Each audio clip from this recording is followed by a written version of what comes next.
Знаи, браќа, сестри, внуци на сегашни и поранешни функционери се најдоа на листата која ќе ја чешла антикорупцијска.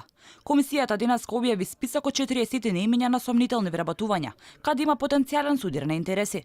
Меѓу имињата за можен непотизам се најдоа Зоран Ременски, внукот на пратеничката Фросина Ременски, кој е вработен во Илам. Како вработена во Илам на списокот се најде и шурнајката на министерот за економија Крешни Бектеши, но и Ајсел Фазлиу, сестрата на министерот за локална самоуправа Сухил Фазлиу, како вработена во владата, како и неговиот внук Абдул Кадал, кој бил унапреден во директор за безбедност на железничкиот систем.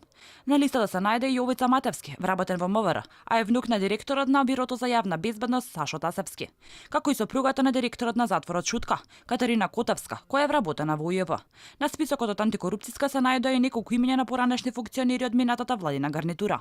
Се оформуваат предмети по службена должност во врска со информациите објавени во медиумите по допрен глас за вработувањето во државни органи и институции на лица роднини и функционери кои што беа наведени во листата. Од комисијата велат дека се должни на јавноста да ги лоцираат причините за судирот на интереси. Наша обврска е кога толку интензивно се презентираат имиња, се презентираат конекциите со власта претходна или сегашна, што од друга страна повторно покажува дека е тоа синдром во оваа држава, не е нешто ново, ова е синдром кој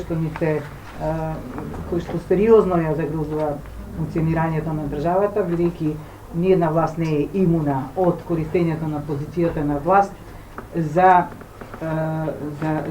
вработување на блиски, дали е тоа по роднинска или по партиска линија.